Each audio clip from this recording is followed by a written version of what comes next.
I am good. You do want to invest in me. My work will appreciate, and like you will continue to see my work evolve, and you'll want to continue to collect it. Like I am somebody that you want to invest in.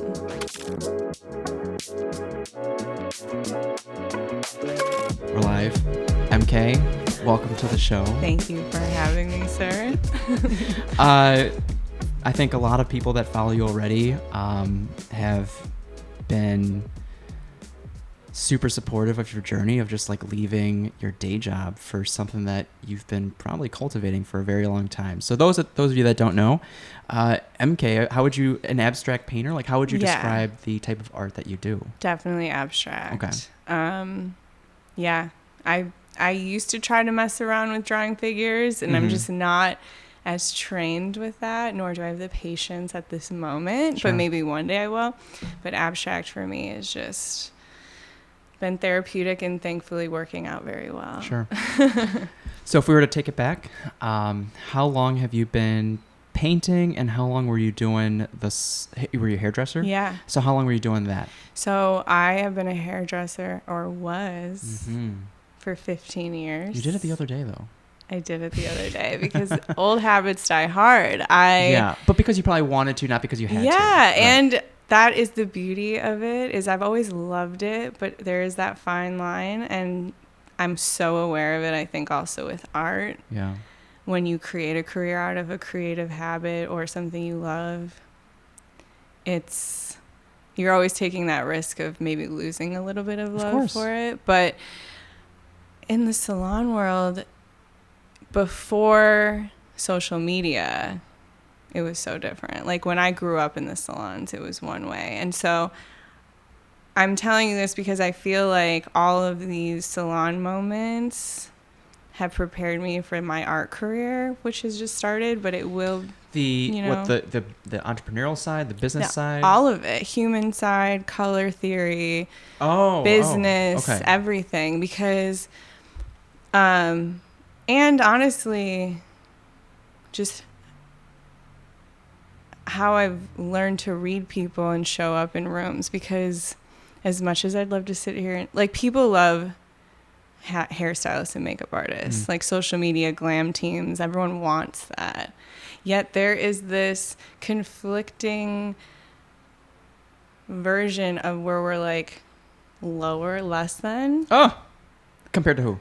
Everybody. Like I have had people say you're nothing but a hairdresser. Oh, no. Now that of course says more about them than me, but it used to bring me down when I was young. Why do they think like that though? I think because we are providing a service for them, and now not everybody thinks like this, but I've talked to other people in service industries where it's like there are certain people that think they own your energy and your time if you're providing Kinda a like service. a waiter, waitress? Yes. Okay. Bartenders and hairstylists, man. It's wild because I like being underestimated. The underdog. Yeah. I was at a meeting one time where I had explained to a group of men about my salon. And I don't like try to make people feel bad about where they're coming from, but my goal is to always have you leave the conversation with a different perspective. And at the time we were talking about just the idea of business and what could it bring to the town. And I just said, I want you guys to realize, like, we have the head decision makers of each household in our chairs for 2 hours listening to what we're saying. We've cultivated relationships with these people. I know about your kids. Now, like, not in a threatening way, but I'm just saying, like, we are pillars of some communities. You can choose to look at it like that or choose to undervalue us. But either way, I mean, hairstylists are brilliant. I don't understand why people look down differently on some. And again, this isn't everybody, but I've experienced it. And so it toughened me up. Being a young girl in the industry, dealing with older men, toughened me up. Working for different types of salons, like you learn so much. How did you get your start? Because the end of the journey was part owner. Yes. Right? So how did you get your start? Okay, so this is like serendipity is my life, right? You and I were talking about that earlier. Yeah. So my first salon I ever worked at, I had a client who I think she came in for eyebrows, and I'm very good at eyebrows. I have OCD about them. So that was always kind of like my ticket into, I was the only one who did it for a while at the salon. So like I got to meet a lot of people. Anyway, this woman decided to create, she was a makeup artist. She liked me and wanted me to do hair for weddings. So we decided to join up and do that. Okay. And then... Was this your side hustle then? This was my side hustle next to the salon. You were already cultivating side hustles. So I also had to have a conversation at like 19 and be like telling my boss, like, I need every other weekend off, which as a salon, like newbie, that's stupid. Like, that's crazy. Yeah. Like, I understood why they would have told me no, but I also kind of was just like, I need... Did they tell you no? To do this. No, they said yes. Oh, okay. They were cool about it. But... And it's so interesting, too, because now as a business owner, I look back at my old bosses and I understand more. But when you're young, you know, then as a boss, does it pay to be transparent? Does it pay, like, because there's a right and wrong way to go about things, right? I believe in the idea of that I will not micromanage you, because as a creative, that's like a death sentence. But also... I need you to be respectful to me and my business model. Like, help me help you. Because if we can find a perfect balance, and that's the hard part. It's like you need to make money, but you need to have the right team. Because if you don't have the right team, like, showing up for you and your business, you know, and then that's hard because you want to be friends. You want them to trust you, but you also have to be, like, educating them to an extent on how to treat you and your business and how you need them to show up. And it's just, it's complicated. Yeah. It's very And you said hard. 19? Well, I was still a salon. I was so fast because I could tell the story for years. And I told Victor, I said, thank God you know how to reel me in, my friend. Because I was a hairstylist for 15 years. I can talk to a wall. It's a gift and a curse. So her name is Cynthia. Hello, Cynthia. You better be watching this. And she basically hired me for the weddings. I loved doing it. I hated doing weddings. Okay. Why is Easy that? money, Tell but me why. I walk into a room and I can feel your energy. And I'm not saying all bridal parties are bad, but I held myself at a crazy expectation of just like, this is their day. Like, I got to show up, and I operate on like providing an experience. Like, and they feed off your energy too, of course. Right? And then you're also doing like a physical service at the same time. And usually, I mean, I did a wedding one time with 11 people by myself. And it's like, oh wow, that, you know, you have to have a stamina. It's just, whatever. It is what it is. It's just a different world. So I ended up moving to Colorado, Denver, teaching at the Paul Mitchell School out there. Oh, wow. And that, I was falling out of love with hair. I always thought I was going to be done. And then I ended up with that job. Why did you move into teaching? It was the only job I could get. I mean, I loved it so much. Without actually doing it? Yeah, like, so I moved to Denver with no job. Okay. I just needed to get out. A reset. I was 22. That's wild. I moved with my best friend. We got a house. He lives out there. Was literally... Wait, by the way. Yeah. Which reminds me, Jason. I love Jason. Hello, Jason. Yeah. Jason is how we met. Oh, my God. And he and I were in algebra together. And we were... What'd you call him? J-Diz. J-Diz. And I'm sure I have, we would always draw, I feel like, me and him. We just always vibed. Like, he was always so cool. So when he told me about you, I was like, of course I need to be friends with Victor. And now we both have to go see him in Colorado. I'm down. I know. I was supposed to go right now, actually. Oh, yeah. But things didn't line up. I wanted to do certain things to the car, get the car ready, and it just wasn't ready. Oh man, that car ride Nebraska is brutal. Wait. No. So I want to do off-roading in Colorado. Nebraska. Oh, I see. I'm like, oh, you're driving out there? Because that's what I did. New wheels and tires and things like that. I get that. But it'll happen. But I have a feeling he will be probably back home before I make it out there. Well then, so if that happens, yeah, you know, well we can and meet here, but then we'll go back still. Yeah. Because I love Colorado. Yeah. So tell me, okay, so teaching, no job in No Colorado. job. Literally, when I tell you I walked on every business on Pearl Street in Denver to see if, I don't care what you're hiring for. Like, I would just ask if there was jobs. Because I was just like, I can't go back and not Then why did you go back to hair then?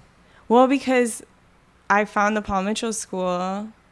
I got offered that job, and it wasn't technically behind the chair because it's commission. Like, so you have to build your own clientele. So basically, if I went to a salon, I'd be starting completely over. And at this point, I had been doing it for like 5 or 6 years behind the chair. So I did have credibility. But yeah, it's just different. So what teaching did for me, though, was a totally different way to look at the industry. I mean, I was teaching color theory. I was teaching the basics of, like, everything that I had just been mindlessly doing because I was so sick of school. Then I was trying to, like, learn client. Like, I remember my first salon I worked at, it was their first salon they opened. So we were all learning. On the go, yeah, as you go. And it was, in retrospect, amazing for me because you got to learn with that's them. kind of what started my, like, okay, I can figure it out. Yeah. Because they would always help me. They didn't, like, throw me to the wolves by any means. But, like, I remember the booking system. I just had to sit down and literally click every button. Oh, wow. Just to figure out, like, how to do it right. Because I didn't want to ask them so many questions when they were trying to figure out their own things. I've always kind of operated like, learn for yourself. Yeah, learn for myself, ask questions for things I really can't figure out because I understand the value of time. You're a go-getter. Yeah. And, so I taught. I loved my students. I loved my experience of teaching, but I knew, like, that wasn't what I wanted to do. What were some key sticking points with color theory? For me, it was just relearning the idea of the fact that, like, so there's so many color lines out there, there's so many products, and they all have different education systems that align with their own. Not all of them, but a lot of them do. Call it what you want, money, marketing, one other's. It's great, but it can confuse the young it's overwhelming. Business. Yeah. So I think it, for me, really just reset my idea of how simple it all could be and how I got so wrapped up in, like, the trends and, like, I mean, at that time, it was like Jersey Shore. Like, some of my first men haircuts were, like, Poly D blowouts. And I was like, they don't teach you that in beauty school. Like, I mean, I was like this. I remember doing one in my parents' bathroom. It was, like, one of my sister's friends. And I was just like, I don't even know. And at that time, I didn't know how to tell people, like, you can have any haircut you want, but, like, you have to style it correctly. Yeah. You know, like, you don't go to the doctor with a problem and they give you medicine and you're just like, no, I'll figure it out. Like, it's how I explain hair products to clients. I'm like, here's your problem. This is your solution. You don't have to take it, but then don't be mad at me when water and a blow dryer don't give you that desired look. Like, that's no longer my problem. Are there other people that do that, though? Other hairdressers that just, like, educate? Oh, just here's what you need, go do your thing. I'm sure. And they aren't as holistic. Yeah, I'm sure. I feel like people need to feel like they're heard, and, like, it has to be the reason why I was so successful at doing hair, in my opinion, and I wasn't making, like, tons of money because I also understood what that meant. There was something about later on in my life when I was doing hair that I just really genuinely enjoyed taking care of the people in my chair.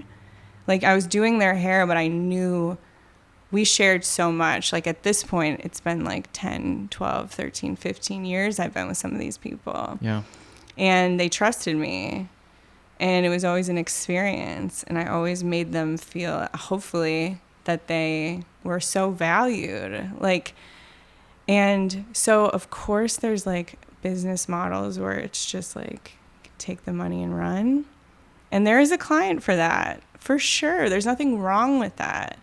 But I find, especially after COVID, and this is where my lines kind of got depleted and blurry, is, like, people needed a lot more, or they were waking up to things that made them no longer happy. And I was where that as was far as landing. their job. Yeah, like jobs, life, political ideas, Yeah. health. Everyone knows everything with the internet, right? And like, I'm the one they bounce ideas off of. And I remember when I was younger, I would always just kind of be like, we were taught to just not engage. But that was really before social media was like so powerful with power of suggestion. Yeah. Or at least, I guess, maybe making people feel like their opinions were the opinion. You're in a bubble. Yeah, like social media is a dangerous and beautiful thing. I love it and I hate it so much. It's my lifeline and it's my anchor. And or whatever just like drags you down to the depths. Like, like I hate Pinterest, but I get Pinterest. It's brilliant for a user who's it can be like, so much better though. Yeah, and also like I love hairstylists that are like break down. Like there's some Chicago hairstylists that I started following, and they will break down their services visually and in text and tell you how long it took and why they did it and how much it was. And that is an education for people that like, because people didn't look at hair as like a business like that.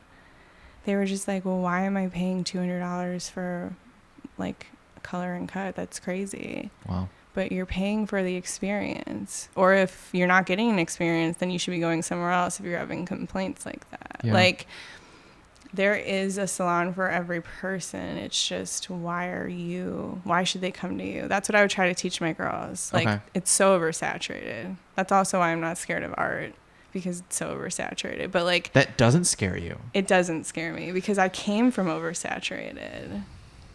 And I know that what people are looking for is like authenticity, and like I'm authentic.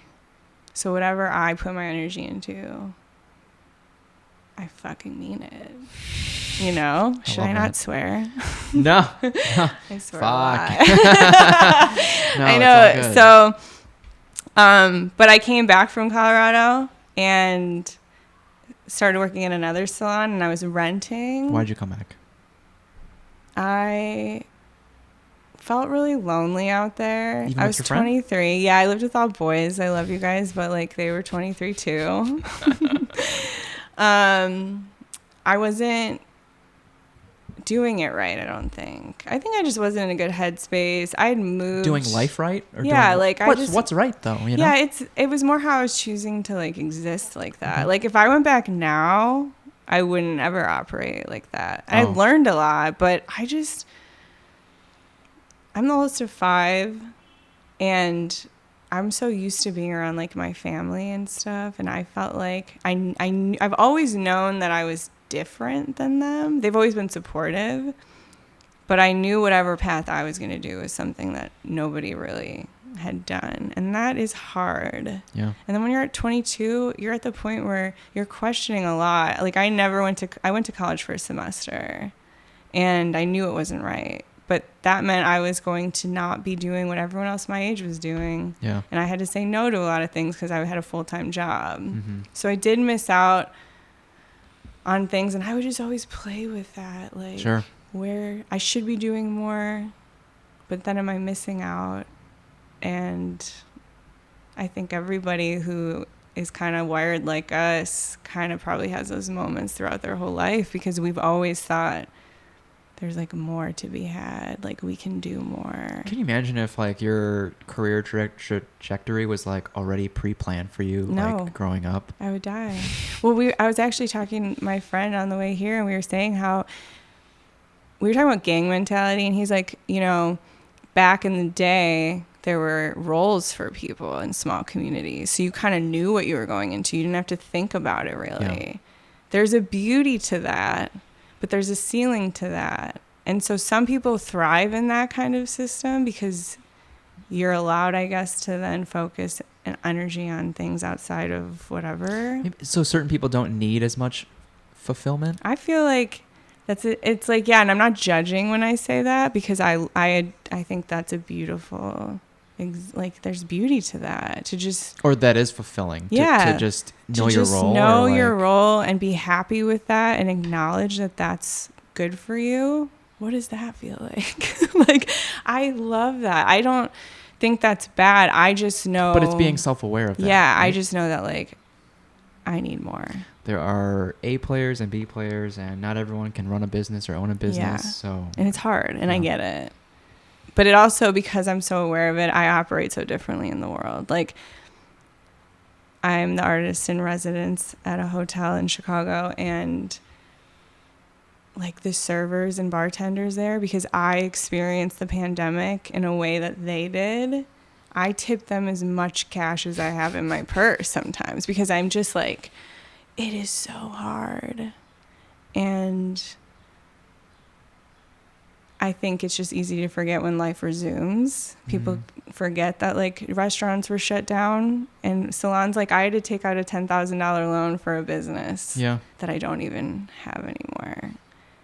And it was just to stay alive. Yeah. And so I think, but like it's all relevant. Like, I can't dissect like that or I'll go crazy. Like, everything that's happened to me has literally brought me to like this table and this point.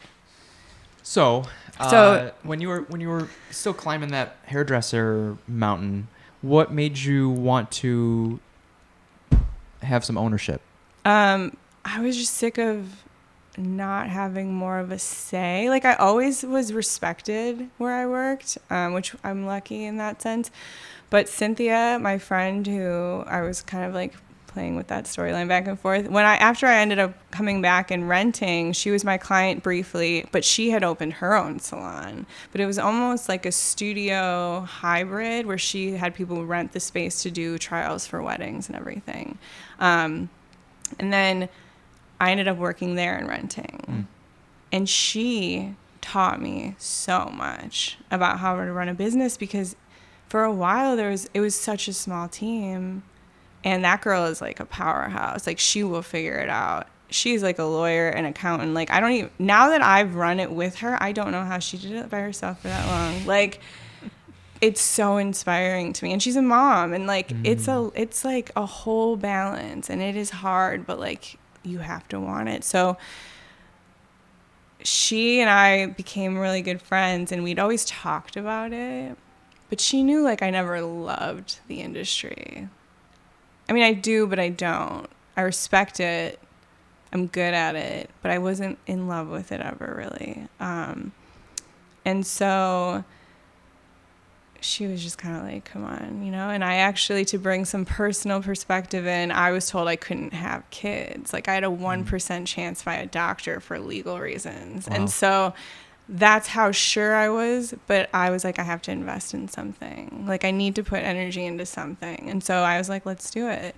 So me, Cynthia, and then my other business partner, Cassie, decided to open up a blow dry bar, facial, express bar hybrid, but we were already an established full service salon. So it was just kind of like an extension. But there was a need for it at the time. But then I got pregnant. Oh, wow. And naturally. And my son and our business opened the same day. That's so wild. Like, I obviously wasn't physically there, but... Oh, my goodness. Yeah, September 26, 2019. Wow. Our business opened and my baby was born. And I remember being in the hospital, like, here we go. Like, wow. I'm so grateful, though. They were, like, my divine intervention partners. Like, I cannot stress enough, like, I've learned so much from those two. Like, yeah, they are brilliant businesswomen. They each were superior at things that I couldn't even grasp. Like, but then I brought my own talents to the table, and we were just a perfect team. And then COVID happened. Right. And we were a service-based business model. That's all we had prepared. Like, no one's prepared for a worldwide viral pandemic, right? So that's when, and I had a newborn, and I lived in a one-bedroom apartment, And I remember the three of us just on the phone. How much longer do you think this is going to be? Like, it was 2 weeks. And that was anxiety riddled. I had just come back from an unpaid maternity leave for 3 months. Yeah. And then I have to shut down my business for 2 weeks at the time. And I remember being like, oh my God, how am I going to do this? And then we don't have a choice. When you own a business, it's sink or swim. You either fold or you put everything into it. And we were just like, this is it. We can't have bosses. Like, we have to make this work. We just put our souls into this, you know? And we flipped the business model. We brought in retail. We did a boutique. I created this facial box called Face the Day kits, and we had like an experience-based kit, because at that time you're not going anywhere. No, you just buy it and use it at home, right? Yeah, we would do, I kind of hosted like a Instagram live where I would interview our stylists, and maybe that would create a connection. I ended up doing virtual hair appointments where I would teach people how to cut their hair because they couldn't come in and see me. Right. Like, That's awesome. Stretched, yeah. So it pushed me to really come up with I ended up going on the WGN morning show, actually. And I was interviewed by Anna, and I had a product we had just brought on. It was like a color touch-up spray, because we didn't know how people would be okay with waiting 2 weeks at the time. I look back at this interview and I laugh, because I'm like, we had no idea. And our website broke because we sold out, and that literally paid our rent for that month. Oh, wow. And so through all of these really hard times, there has always been something that's given us a break, whether it be amazing landlords, clients who show up and buy gift cards. Like, I had cousins who don't even come to my salon buy hundreds of dollars of gift cards just because they knew it was going to support me. So like, it was like this moment where it's like, I was so burnt out, but I was seeing humans show up in a beautiful way, but also a terrible way. Like, I was also fielding messages from clients who are like, when will you guys be open? As if I was like the government in charge. Yeah. And I was like, I wish I had that power. I'd like to start off with that. It's interesting to me that you think I do. I'm not sure where you're getting your news from, but I mean, were any clients suggesting that you just do it at their house? Yeah. And I was like offended, honestly, because I was like, you're willing to put me and my family at risk because you feel like you don't look nice right now for no one. That's an oversimplified way to look at it. And I don't think people came into it with that thought. But I had a newborn baby, and I was not sure how that, and there was no vaccines at this point. Like, you're asking a lot for something I don't even love to do, but I need that money. And it was like, I really, looking back, I don't know how I went through it without a like mental breakdown. Especially watching Moana every day, all day. I have a new appreciation for The Rock, though. He was Maui in that movie. Yeah. But anyway, so obviously when we opened up Blend, just because we were opening up, that's the name of the salon, by the way. It's Blend. It's in Lisle. You should all go. Yeah. We had to deal with permits and build outs and inspections, and so nothing ever goes on time. Contractors, like, I remember being so pregnant and contractors not showing up, and I'm a nice person and I'm understanding, but I was like 8 months pregnant and somebody didn't show up twice, and I got him on the phone. I'm like, listen, I am sweating. I'm 8 months pregnant, and I get life happens, but I need you to respect my time like I respect yours. So that being said, I'm dissolving our contract. Thank you for your time. Whatever. Were you always like that? Or did someone teach you that? My mother is very... Boundaries? Yes. Queen of boundaries, queen of self-care. Beautiful mother. My mom's a therapist, and my dad is a financial planner / Catholic deacon. Holy shit. Yeah. Like, I feel like I've always been going against the grain since I was little, like, always. Like, I've always gotten along with everybody, so I was always accepted, which never made it hard for me to be different. Like, I totally acknowledge that. But with that power, I was, like, trying to, like, all the underdogs are my people. Like, I remember in high school, some of my friends who would get picked on by other people that I was friends with, and I would be like, hell no. Because of their, whatever. I always knew it was their own insecurity, even in high school. Wow. I could not stand bullying. My mom tells people, like, I think it was in like second grade, my neighbor was getting picked on like pretty bad. And I like stopped the bus and like. It was on the bus? Yeah, I was shit. no, like, you're not doing that on my time. Like, I can't sit back and like, but that's why, like, if you worked for us, you are with us. Like, I called us the Island of Lost Toys because it's hard to find your place in the salon world.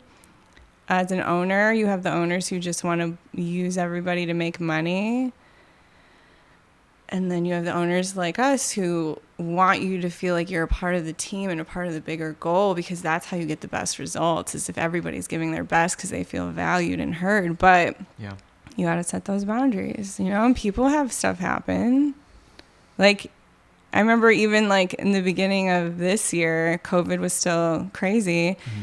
And we had to cancel clients because our girls were sick or maybe sick. Yeah. And if somebody was sick at one point, we had to shut down for 2 weeks. Like, yeah, I know, quarantine. Yeah, it wasn't like easy peasy, like, oh, you can just take off. I canceled our final exam because I got sick. Yeah. Yeah, December. Like, it's crazy. And so, but people would be mad. And I would just remember meeting them with like, I totally understand your disappointment. I can't help that, but I just want you to understand that this is so out of my control, because trust me, if it was in my control in any sort of capacity, you wouldn't be feeling like that. Mm-hmm. Like, I'm not here to try to make your life harder. I'm looking for you to just understand that this was like a mistake, a universe flaw, whatever you want to call it. Like, give us some grace. Yeah. It was always like educating people. People didn't want to wear a mask. We had to be like, listen, we understand you want to fight the system. And I'm not trying to tell you what to believe. That's not my role. But you being this stubborn about this, whatever your reasoning is, the bigger picture is if somebody comes in here and we get in trouble, we get fined. Mm-hmm. We get shut down. So we had to like, not always, but it was like, I want people to feel heard, right? Like, a lot of these people who are loud is because they don't feel heard. Sure. I don't agree with a lot of it, but who am I to say what is what? I just want to be respected, and I just want you to understand different perspectives, because maybe something will Everyone's shift. perspective is valid. For sure. But yeah, fresh out of COVID, I mean, when you tell people they can't do stuff for a long time, or I would have people sit down and tell us, like, you know, they were mad for us, and I was just like, I just don't need that energy, you know, like, I appreciate it, but I've been through a lot. There's a way to support. Yeah, exactly. Know? Like, buy some gift cards, tell your friends, like, that's how you can support us. Like, and people did. Like, we have amazing clients. Like, my clients were. I still talk to them. Like, I told them all, even though I was gone, I'm like, you know, like, maybe I'll do a drop-in day once in a while, like, just to catch up, just to see each other, whatever. But, yeah, so I started really showcasing my artwork during COVID. So this whole time, you've been painting for, is it 15 years? Or was that hair for I mean, 15 I've years? painted my whole life. I just really wasn't painting for anybody. I just, as a creative, you need another creative outlet usually. Yeah. Like, I love to sing. Like, I do other things, but painting is nice because it's like on your own time. Well, at what point did you, what was the tipping point for you to realize that, like, someone would buy your painting? Somebody asked to buy my painting. Was it presented somewhere, or like they just Instagram. Social media? Yeah. Okay, so I was just starting. I'm good at social media, or at least I'm good at creating an experience when you're looking at my art. And I knew I couldn't just post something and let it lie. Like, that's not my way. So what I do is I name all my paintings after songs. So my first painting I was ever commissioned to do was for one of my cousins. And I created this piece called Blackbird for her. And so that was like cool in its own way. But then I created a piece called Goosebumps after the Travis Scott song. And I remember I had like a video of it where I was like zooming in and zooming out. And it was just different than what I had been doing before. But because of the song and how I presented it, I had like 4 people reach out and ask me to buy it. And they're like, I love that song. Or like, oh my God, this piece, those colors, it's so sick. And you would have never thought a painting can bring out these type of memories or yeah. emotions. And I think when you put it with a song, if they're not sure, they're at least getting an option of how to view it. It's another option to connect to. Yeah, you don't have to see thread. that, because I have people who be like, oh, some of your songs, like, I don't see that with that piece. Oh, and I'm like, okay. that's okay. Yeah. That's like not a big deal. And then now you'll notice sometimes I'll name it, but I won't always put the song. I'll do like a song and then nothing, so you can experience it with nothing. And maybe some people don't have their volume on. Like one of my friends, she never has her volume on. It's actually my old business partner. And I'm like, you're missing out on like... And then I'm like, well, maybe other people don't have their volume on. And then maybe I'm just like over... I'm usually like out in the crowd and you're like, well, yeah. Right? See, and I have headphones on all the time. Oh. I am listening to music 24/7. Like, music is my air. Like, so dramatic, but like, you come in my studio... I don't even know when people come in sometimes. Like, the security guards have to be like, Mare, because I have my headphones on loud, and it's a locked room. So, like, you have to have a key to get in. Right. But, yeah, so I sold that painting, and that was 2020. Gotcha. 2020 or 2021. Wow, shit moves 2020, fast. I think, actually. It was... And it was actually to one of my friends who DJ'd my wedding. Wow. Which was kind of cool because it was another creative. And I love when creatives love my work, because it's a hard group to... We have our own things, it's right? It's that and strangers. Yeah. It's just people that have no emotional tie to you. One of my favorite compliments I ever got. I have work in this really cool plant shop in Glen Ellen called Good Roots, and I was bringing in a piece. The owners are friends of mine, and we were just talking, and the mailman comes in, and I had one of my pieces, and he was like, hold on, I just need to look at this for a second. He's like, I've never seen anything like this. And I was like, I don't even care if it's good or bad. I just love that was your response to it, because I don't know, on Instagram, sometimes you see the algorithm pushes so much art at me that there are days where I'm just like, what am I doing? Like, am I making stuff like everybody else? Like, I could dissect everything, because I look at it as a business owner. I look at it as a creative. Yeah. I mean, you and I also are huge networkers, so I'm always looking at every thing. Angle, yeah. Like we talked about reels, right? Like, yeah. I was like, oh my God, my posts aren't hitting, and you're like, we'll do a reel. And then I did a reel, and you're like, Fridays aren't good. And I'm like, I love that you said that to me. It was like the first comment, and I'm like, this reel's trash. You're like, it is. So I'm just like learning, because it's all changing all the time. But like, you have to meet people who get it. And then like, I just, yes. But then like, so what was that? 2021 last year, I did my biggest commission. It was like 6 by 7 feet for a residential in Chicago. I love that. And I am making way more than what I sold for that first painting. But that is confidence. That is me understanding appreciation. Looking back, you would have asked for more. That would have been quoted much higher. At the time, no. Oh, okay. Because my thought process as a business owner with art was, first and foremost, I need to create value for my work. And I think this is like confident, but I think who I am as a person definitely gives to that. And I had kind of a following already from the salon world, or people at least had been in my realm, in my orbit. So they like knew who I was. So then when I started creating art, because I couldn't get everyone in for hair, it was almost like a different way to support my art. Sure. So people that couldn't necessarily get in for my chair were kind of like, well, hey, can I buy that like small piece? Or my clients were amazing, and they were like wanting to buy pieces. So I created then awareness that I was doing it. And then Blackbird resonated with Good Roots, and then they wanted me to bring my art into there. Another piece that I did for another cousin commission. And like some of my cousins were my first huge commission pieces, which I knew I needed for marketing and visuals and just to say I did it. So of course, like you have to, portfolio pieces. Mm-hmm. You have to do, takes money to make money.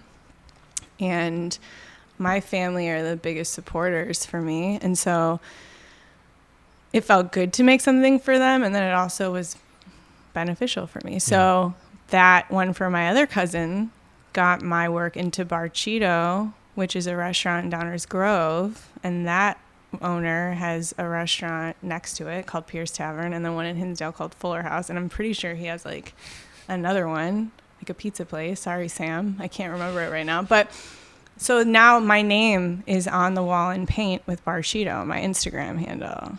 And now I'm going to Bar Cheeto and Good Roots, and I'm networking. And then that's pushing me into different groups, right? So like when the pandemic, when we were shut down, I created an Instagram account for the town I worked in. And I worked with all the business owners, and I created... Wow, you were running the whole town's page? Yeah, because that's wild. They weren't working with me. And I was like, well, then I'm going to create something that I can control that you need, and we'll see how that works out. Yeah. So wasn't doing it to be like rude, but I wanted to show them like the power of what I'm telling you. We can use this for traction, for networking, to make what you're looking to do better. But like, you have to be open to new ideas. And some people you just have to show them. You know, you could talk all day. It doesn't matter. You got to show up and do it. Right. So, but I kind of was doing it on my personal page for businesses in my town, like especially restaurants, especially small businesses that were shut down. I would be sharing all of their stuff. But with that, I met other business owners. And I mean, when I look back at it, I just am like a natural, like I'm always trying to at least support the underdog, network, and it's authentic. So then when I need something, people like show up for me. Like I had my first gallery show in Hinsdale, and the amount of people that showed up for me was like overwhelming. And that was so cool because I have lost a lot of friends because of how I've chosen to where I put my energy, and I understand that it looks like maybe I've forgotten about them, but really it's like, if this is what I want to do, this is how I have to do it, and it comes at a cost. Like some people are lucky in that they can have it all, I guess. Maybe it's women, maybe it's like me, but in my experience, I've always had to let something go to create space for something bigger that I want. Well, there's only so many hours in a day. Yeah. And you have to pick where you put your energy. And I have a 2-year-old. So that's an energy exchange that I want to do. I don't want to say have to do because I love my kid, but yeah. It's having my kid though has taught me how to prioritize my time. Like when I'm painting in the studio, if I have time to paint, I am full throttle. Like I painted for 12 hours on Thursday. Oh my goodness. Yeah. Like, and I could do it for 48 if you let me. Like that's how much I love creating art. It's therapeutic for me. It's something that I feel like I can still learn so much about. Like I'm meeting so many other artists who inspire me. There's an artist here in Chicago, and he's 24, and he creates old masterpieces with his own twist. His name's Sebastian Johnson. He's so good. He's in the gallery. Virgil Catherine Gallery in Hinsdale represents him as well. But like when I looked at his work, I was like, this kid's 24. Like, it's amazing what humans can create when they like have the time and the want to do it. I just think it's so cool. Like you and I were talking about how I think creatives are just the most amazing people, because you're creating something from nothing. And it's like you either see it or you feel it or you dreamed it. Yeah. And I mean, especially something, it's same with services too, but like these are intangible things, sometimes tangible, like photos or paintings. I got this concept from a friend who's a knife maker, a metal worker, and he's like, those are hours that you'll never get back, and that you're giving a piece of yourself to someone. And it's that awareness that it like makes or breaks you. You're conscious now. You have to choose, like, I can put my time here, I can't put it here. This may disappoint people, but at the end of the day, will I be more disappointed in myself for not doing what I needed to do? Or will I be more disappointed that I let other people down for their own expectations? Like, you and I think we've said this to each other a lot, like, no expectations. Of course, we're humans. We have an ideal outcome we'd like, but I mean, everything I thought was going to happen, no. It's better, though. Yeah. To an extent. Like, there's a lot of good things, but it's also how you see it, right? Yeah, and it's the appointed time for me. I think it wasn't too early. It wasn't too late. I had a meeting the other day where I was talking about marketing, and he asked me if I went to school for marketing. And I was like, no, I just learned it on the fly because I had to. And thankfully, I was good at it, and I liked it. But, I mean, if I didn't go through the pandemic, I wouldn't have learned all of these tools and all these little tricks on Instagram. I mean, I was, like, researching the algorithm. Like, I was learning about TikTok. I was like, what avenue is going to serve us best, you know? It was for the salon at the time. Right. But it gave me that. Yeah, a lot of it is. And that's why I'm so confident when I give people numbers or when I call my accountant. Like, I've already dealt with a version of quarterly taxes and S-corps. And, like, that's scary for a creative that's trying to make it a business because there are brilliant painters in the world, and you will never see their work because they didn't know how to sell themselves. Yeah, or just put yourself out there, or you don't want to. Yeah, there's a lot of creatives I know that won't do it because they feel like. Did part of the sheen get lost when you start marketing yourselves and selling yourselves, and you're like your soul is still in it, but someone is also dictating what they want, right? Well, so. Another pro from the hair world for me that transferred was consultations for clients with their hair. Hair is something you wear every day. Hair is something people can control. So people have a lot of opinions on their hair, and they could tell you everything they love and everything they hate about everybody and themselves for all day. So I had to find a way to get the information I needed in under 5 minutes. And what I've learned that works well for how I create is tell me what you don't like. Everybody knows what they don't like. Tell me what colors you don't like. Do you not like big swipes? Do you not like little swipes? I'm thankful because I've talked to other creatives who do commission work who do more like realistic paintings. And of course, like you have to create that something to look like it. Yeah. And I can see how that would be draining, but mine's abstract. So everything I've created, you've never seen it before. It's true. So I always tell the people I'm working with, like, tell me what you don't like. Tell me, like, I ask them for their favorite playlist or their favorite band. That gives me a lot of insight to people.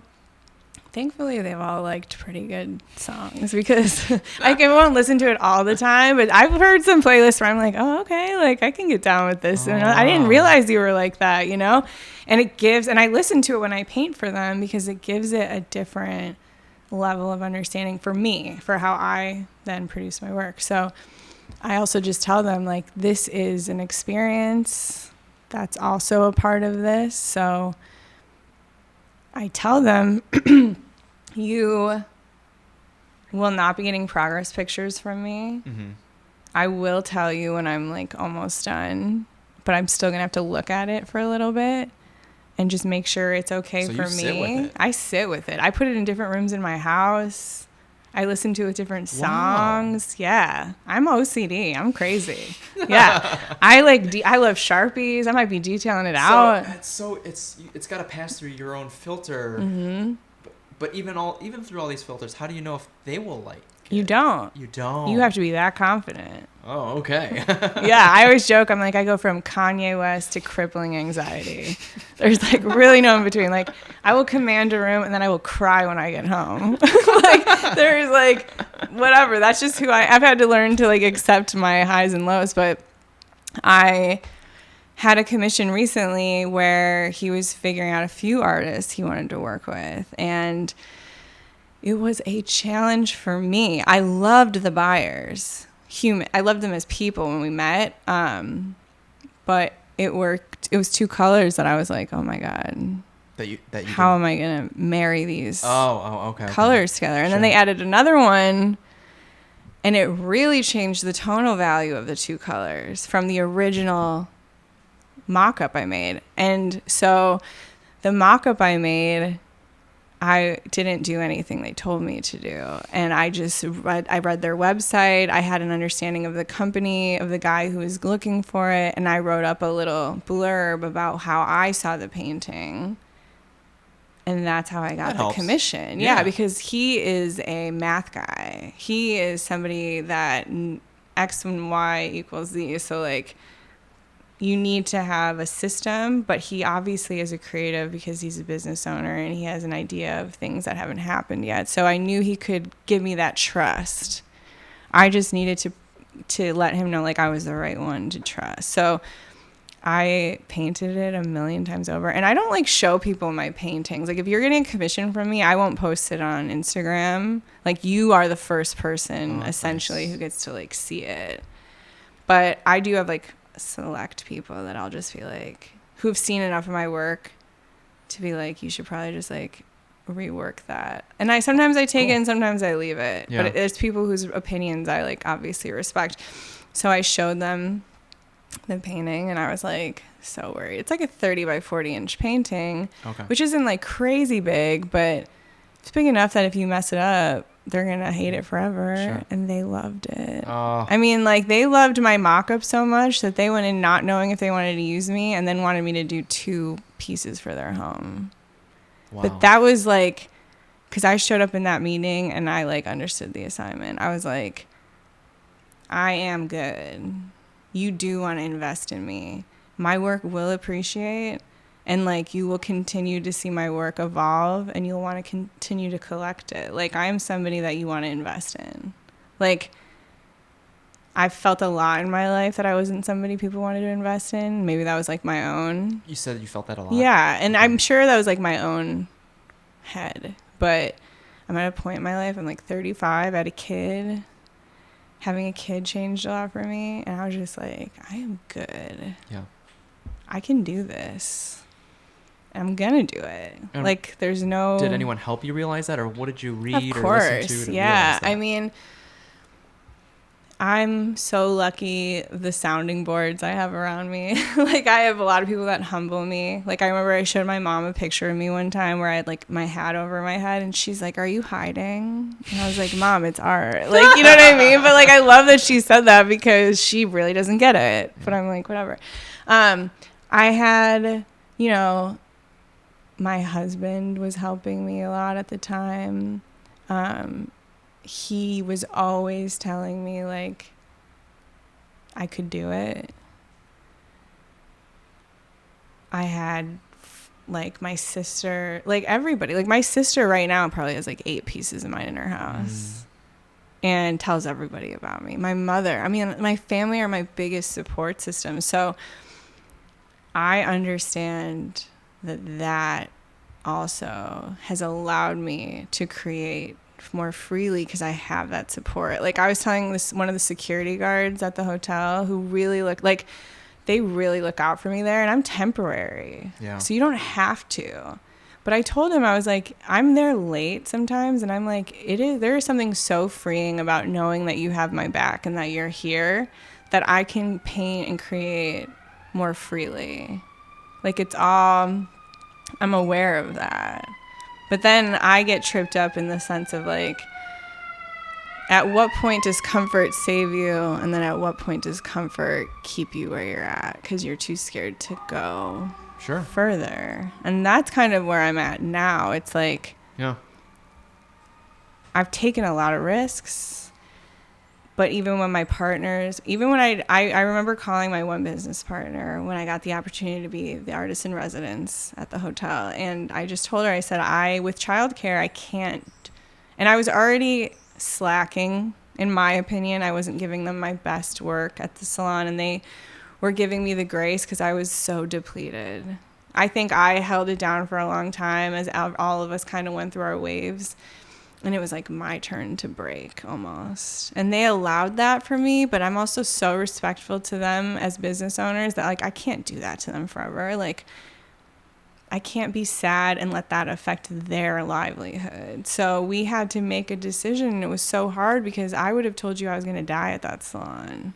Like, because I loved them and I believe in what they're doing, but I didn't have the time nor the energy to run my clients behind my chair, the blow dry bar, social media, art, and my kid. Like, something had to go. Something had to go. I lost like 30 pounds. I was having crazy anxiety.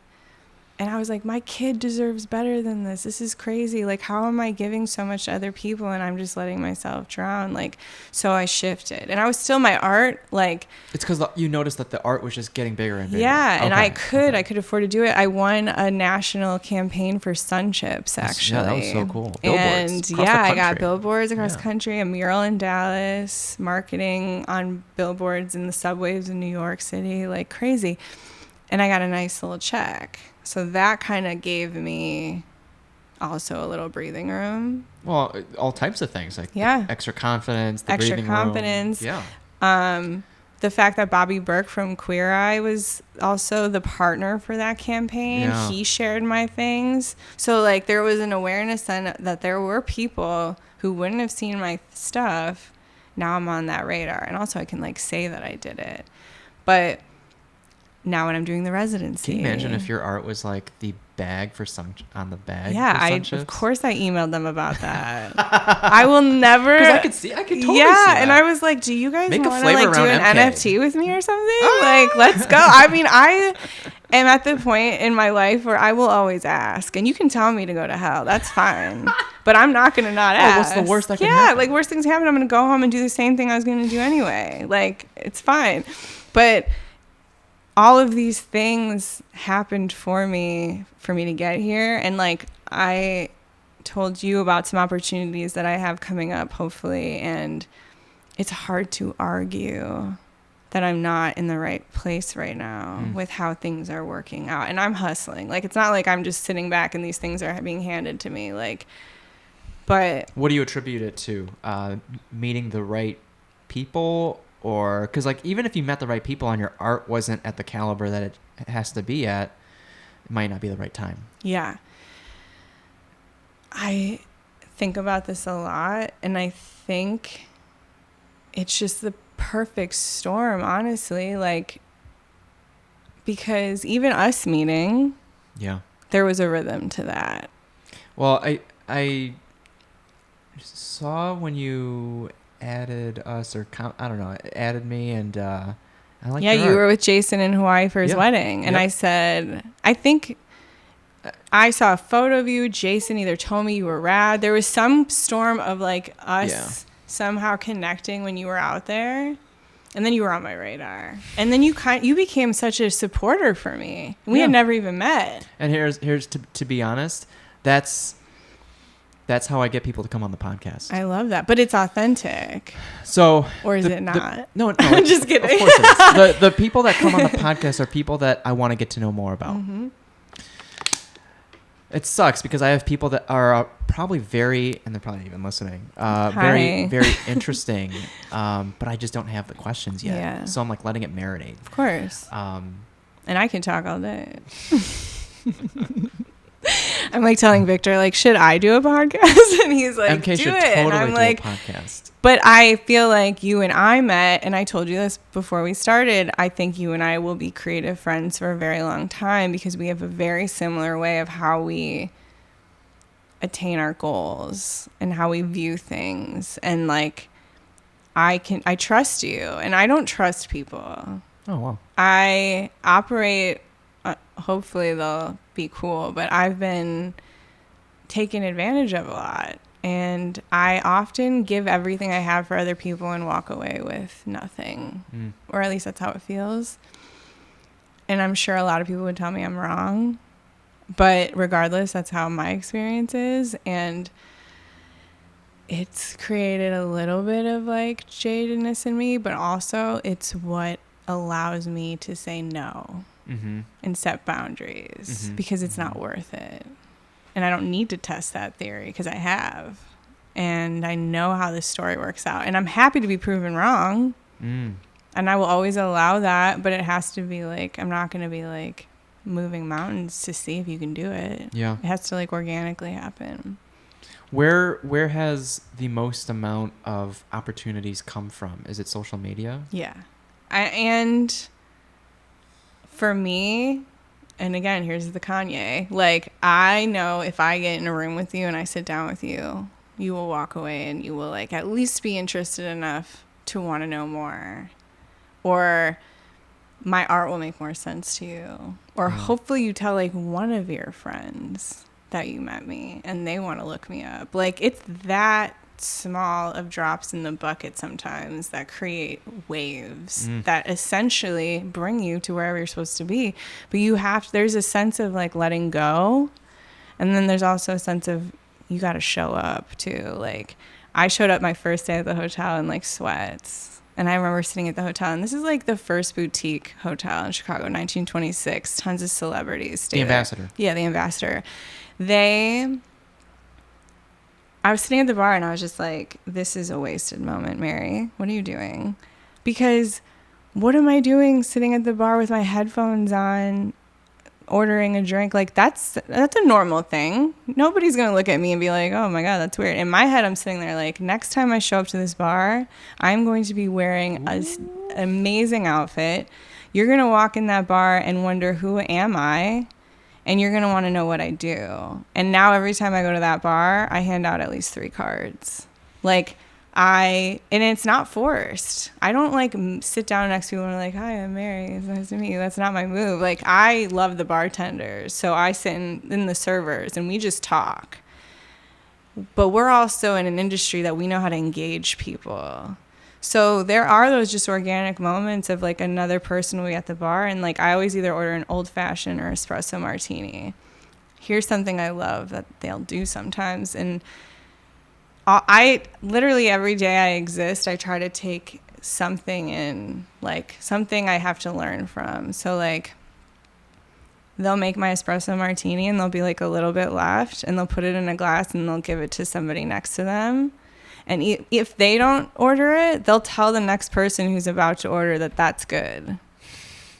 If that is not the most... hospitality thing yeah, to do. It's hospitality, right. but it's psychology. Ooh. And you're giving a power of suggestion without saying a damn thing. And you're not asking for anything. You're just giving them the space to feel however they want to feel. And hopefully it makes them make a move or somebody else. Like, that's also art. Like, art, wow. What I'm doing, it's like I love creating art, but I'm going to create an experience. Like, I want to be an experience when you talk about me and my work. So the art, or whether it's dressing hair, was a vessel to get people in the door to experience what MK is about. Yeah. And like, I've learned recently, like I've even started dressing what makes me feel like me. And like we were talking, like I will always appreciate the trends, but there is a beauty to like knowing what works for you regardless of the trends and owning it and then like making it work. But that's like art too. Yeah. I mean, I look at fashion even differently now. And I've always been around it, but I never respected it like I respect it. So like my lenses are like always going. You're on 10. Always. Always. And I just, thankfully, I've met recently during the pandemic. Instagram allowed me to meet so many new creatives and artists. I've created a really tight knit group of artist friends on the internet that like I haven't even met in real life, but we support each other, like, because we get it. And that in itself is so nice because then sometimes if I don't have anyone physically here who gets it, I have people who I know will get it that are like a phone call away. Absolutely. So, yeah, social media is amazing and terrible. Because, like, I'm doing pretty well in the grand scheme of things. I can always be doing better. But, like, my follower count, I beat myself up about it. And in the grand scheme of things, like, does it matter? Okay. So put yourself in the headspace of if you had 250K. Yeah. What does that, like, what would your life look like if you had 250K followers? It might bring more opportunities, but within the social media world, like, what does that change? Right. I mean, and the thing that's really frustrating lately is, like, I have a really good friend who has almost 6,000 followers, and I tell him all the time, because we do paid advertisements a lot on certain finished pieces, because it just pushes you to other people. I've been hit with those. Yeah. And they work, but... A carousel. And I told him, I was like, because he gets mad because he thinks he, like, pays for his followers. But I'm like, people don't have to add you from those. Yeah. They're just presenting you with your work. Just playing the game. But then he gets upset, and I understand.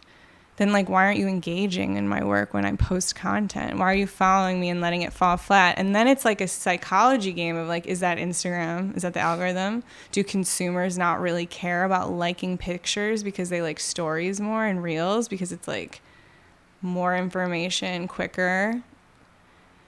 And I said it's, like, literally, like, you could go mad trying to figure it out. Yes. Because even with this opportunity at this meeting I had on Friday, I try not to bring out what I feel like are bad points, because nobody needs to know that. I will only hit you with my good stuff. But I was like, do you feel like I have enough followers to feel like valued at that level? And he was like, yeah, like, it doesn't matter. Like, you look at your Instagram and you have a story, you have a language, you have, like, consistency. And, like, when I look at it, that's what I'm drawn to too. And I was like, it's a lot to try to did you feel like, figure did you talk out. with any other creatives at the gallery? Yeah. And, like, so Sebastian's amazing on TikTok, and TikTok is brilliant if you're looking to push content and get noticed and have that value system. And that is a beautiful value system, because that can translate into money with posts, as we know. But are they buying your art? And then what matters more? Do you want to be selling art? And both matter. Yeah, they both matter. Yeah. And they're both so relevant, but you can't do 100% for both. So, like, that's why one of my goals is to have a team. So I can delegate things. And that's essentially how you level up. Right. You So can you can run, focus on you can run your own thing all day. But I've tried it like that because I'm a control freak, and I know that if I want to get to the next level, I have to let go. I have to let go, and I have to appoint the right people and have some faith, essentially, and then learn from those. Good thing you have experience running a team. Yeah, exactly. And this team would be different, right? Because it's like right. me, but I do have at least an awareness of, like, what I want my brand to be. Sure. Like, who I'd like to hire to represent me. I was at a coffee date with 3 of the artists from that gallery show. 2 were from Canada, 1 was from New York. Wow. Before or after? After the show. And they are well-seasoned artists. They're brilliant, amazing opportunities. But they hit me with other perspectives too, right? Like, they don't really care about Instagram, but they have been selling physical work too. Yeah. For longer. And they have, like, value. And I respect the shit out of that. Like, those are the people I've been trying to sit with. Yeah. Like, I just shut up and listen. Like, tell me. Because maybe it doesn't work for me, but maybe it will. Like, I don't know. I'm so lucky to be even sitting in circles with some of these people. I've been lucky to feel like that recently. It's just like, it's you're in awe, and it helps you realize what's possible with your own work. Yeah, and, like, there is something to be said about people even taking a meeting with you that they feel value, because you understand the value of time. Yes. And when someone who's busier than you, you thought you were busy, I'm like, what? Like, yeah, that meeting on Friday, I was like, I can't believe we're sitting here for 4 hours. Like, and it was beautiful and organic. But maybe they see so much value in that conversation. And I was having the worst day ever and almost canceled. And I was just like, I have to show up, and who knows what will happen. And I did show up, and it ended up being a meeting that was amazing. Like, it was an amazing meeting. And then I went out to dinner with one of my aunts who's like a brilliant hedge fund like manager. Like, she's just like a powerhouse female. And, you know, it's hard sometimes with being a mom, feeling like, am I not giving my kid enough, because I'm so drawn to painting that I will always take care of my child, obviously. But if I have any second of spare time, I'm in the studio. Sure. My mom at one point was like, that has to be separate. You can't have your son in the studio. No, I do. You need a minute? No, I'm just kidding. He loves to paint. He's such a beautiful painter. No, kids, abstract art, like, sometimes. Good for him. I'll have him pick my colors. Like, there's this canvas in the studio that he started, and it was shit because I love him, but he put glitter all over it. But my goal then was, okay, I'm going to make this into something rad. And I did. Now I show people and I say, there's a story to that. Yeah, my kids started it, and they're like, what? But I remember the 6x7 foot piece was in my growing garage. Up and realizing that. I know, he's going to be something. This kid, oh God, pray for me. Like, he is so funny. Like, the other day, he's 2 and he's kind of talking, but not really. But I just said, Reed, do you need some alone time? And he just goes, I do. Like, he is like a little, and he knows I love it. So then it's like, he does it for laughs. And I'm like, oh no, I know what this is like. Because that's me. Like, but he comes up and he paints with me. My huge commission, it was supposed to be just blue and white. He takes a hot pink paintbrush and just, and I was like, I saved it. But it's kind of like you learn on the fly. Like, that's being a mom. Like, that's also helped me in art. That's also helped me in business. Like, it's so, everything is relevant. Yeah. Yeah. Every relationship, every networking, everything. It's so I sit in the studio and I'm like, holy shit. Do you have any words to navigate? We talked about this earlier, like how to prevent yourself from being too manipulative. Like, when we're looking at every interaction from every possible angle, whether it's for, you know, authentic and genuine reasons, or whether it's like, what can I get from this interaction? Like, how do you personally navigate that? I think I just operate under how I'd like to be treated. Is this going to be a win-win? Yeah. Okay. Am I going to actually add value to you? Of course I'm operating on, like, how can I make this work for my business? As everyone should. Yeah, I'm not, like, crazy. But I've also experienced people trying to manipulate me with their own best interest with no regard to what it would do for me. Okay. And that's the mistake. Like, there will be people who will fall into that trap for the shiny things. But I have the confidence to be like, okay, I've seen people manipulate things to get what they want for them, and it works out for a little bit. But then there's always inevitably a break. Like, if they're chasing something. Yeah. Like, okay. And you'll never get it. And you're eventually either going to resent that then if you're chasing it. Or once you get it, is it fulfilling? Yeah. And is it even who you thought you were working with? Because they were just, like, blowing smoke.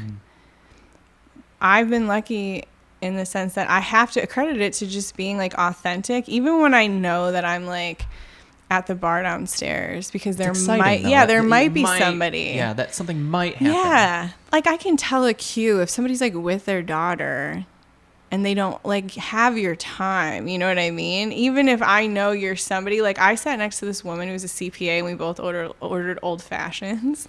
Her best friend's mother is a world-known sculptor. Oh. She was just in Brooklyn showing me in her studio these cedar sculptures. Wow. Ursula something. Van yeah, you'll have to share it with me. And I'm like, I would never have known that had she not told me her name was Mary, and we both loved old fashions. Look at that. And that's who sat down next to me. Then I've been feeling I should go to New York lately. I had 3 people from New York next to me at the bar, and they're like, you know what I mean? It's like, I think I'll credit it to simplify this question as like, I've existed in worlds where people have manipulated me and I fell for it and it didn't feel good, and I don't ever want that karmic toll for me later. So if I'm meeting with you, sure, maybe there is opportunities that will benefit both of us. That's usually why I'm meeting with you. But I also value your time. Like, absolutely. So I won't take meetings if I don't think it's going to like, if I don't think I'm going to vibe. And then if I meet them later and I was wrong, then whatever. But like right now, I don't have the luxury of time. Okay. So right now, the current level that you're at in this game of life, whether that's galleries or residencies in hotels, what's the ideal residency look like for you? Me. And how does one even like approach that if they wanted to gain that level of residency? Yeah. There's a lot of opportunities actually for art residencies as I've been even looking into it. Like my aunt told me national parks have art residencies that you can do. So when I've looked into them, there are some that they give you a stipend. There's some that are paid. There's some where you can bring your kids. There's a week, month, year long. On top of boarding you? Like, yeah. Oh, okay. Yeah, some of them. So at the hotel right now, I'm not living there. So I'll stay there once in a while. So it's kind of just more like I am living in the studio as much as I can, but I'm not sleeping there. But I will stay there at times. I'm like off the record. I'm like hoping I can stay there. You know what I mean? So the perfect residency to me, which I feel like this answer will vary for every artist you ask, but for me, when I'm painting, I find that if I'm just like fully immersed and I know that like, I like to go on walks outside of the hotel. The architecture in that area is so beautiful, the space. So for me, it's like, and it doesn't have to be a city, and it could be like out in the middle of nowhere. I just need to be inspired by something. Yeah. I'm lucky in the sense the ambassador has people who work there that I get inspired by just from having conversations with them. Cool. Because a lot of the people, my stomach's growling, a lot of the people in the service industry are creatives. Right. So we're able to have those conversations. So the people, the place, stipend would be rad. Yeah. It's really hard to be a creative. It's hard to get capital to create freely. So if someone could offer you housing and give you that security, you're going to get better work. Yeah. And I think if you had a show, like a little gallery to like show you what you've created. When I hear residency, I honestly thought you were going to be in like a window bay and people could watch, or like as they check into the hotel, they can watch you do your thing. From what I've seen, I feel like you're in one of like the penthouse suites or something, and you're just I'm in a hole. A skyline studio. It's huge, but I'm by myself, which they do have tours that come in there. So it is so funny because sometimes I'll just like be laying on the floor with my headphones and people will be coming in I don't know. And then I take off and I'm like, oh my God, I'm so sorry. But it was nice. There was a comedian. I don't think I was introduced with his name, but a comedian and his wife. So they'll give tours to like the celebrities that live there or not live there, stay there. And he walked in and I had just made a piece and on it, I just wrote really big, "You're not dead yet." And I had a security guard come in earlier and he just looked at it and he was like, yeah.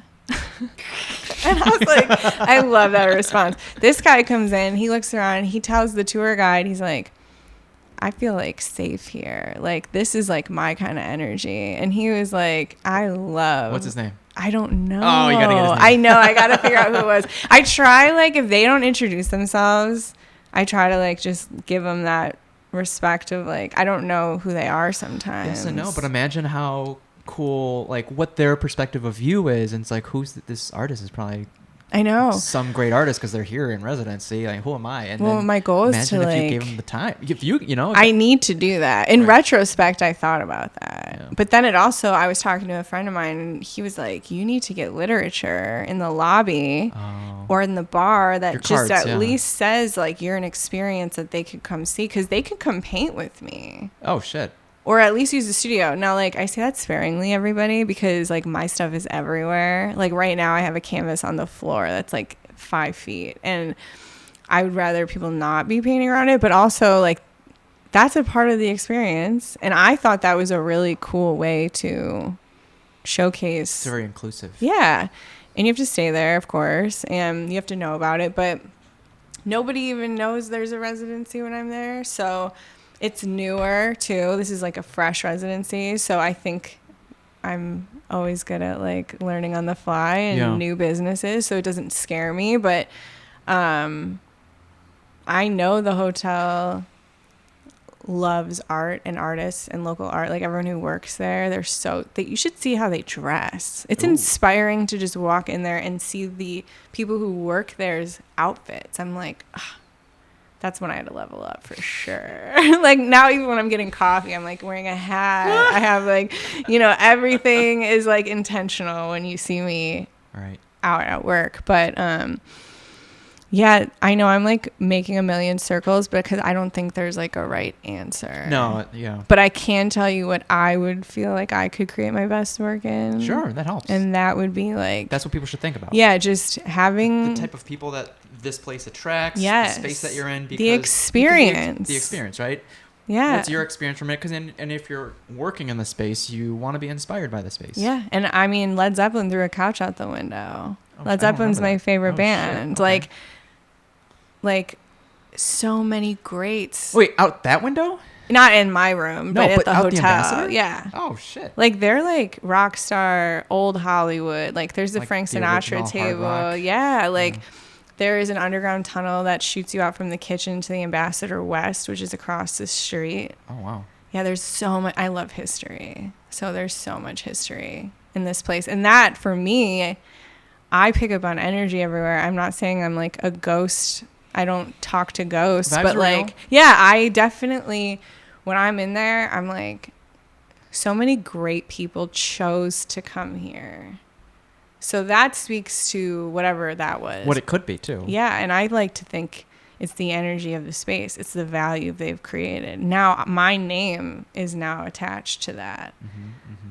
That was like, I didn't care what they were going to give me to an extent for that point. Because I'm at a point in my career where I was just like, that is the kind of artist I want to be represented by this kind of company. Sure. I understand. So to be successful, I think also you can operate under your own wants and dreams, but you also have to like make conscious business choices for your brand. Like my aunt always tells me, at the end of the day, what's your biggest goal? And then when you make little decisions, make sure those decisions are going to get you closer to that goal. Line up with your bigger goal. Yeah. So yeah, for me, this opportunity outside of a free, amazing studio with a skyline view and 24/7 access was like the people I was meeting. Better than the garage. Yeah, better than the garage. I know. We did a photo shoot together, and I was like, "You can come over to my studio, but like, you have maybe a foot to shoot." Like, imagine if that shit happened, we wouldn't go to Ada. I know, I know. And then Ada brought us so many opportunities, and like, I get so many people who ask about Ada, and the guy who did all the speakers there. Yeah. Like all the old school audio is a really good friend of mine from middle school. Right. And so it was like crazy, even just the networking contacts from us. We were between two buildings and we picked that one. Yeah. And that one inevitably brought us. Yeah, I'm glad we did that one. A lot of other opportunities, in my opinion, like, and we'll continue to. So, shout out Ada Street Loft. I'm just kidding. Yeah, the Jungle Loft. Yeah. So I know it's very hard, and we're just open to anything that happens, but it's very hard to imagine and visualize like what the next level of the game could look like. But do you have any like aspirations or ideas of what it could possibly look like? It does. Yeah. So what would you want? And they like will change. The 5-year plan, right? Like what 5-year plan.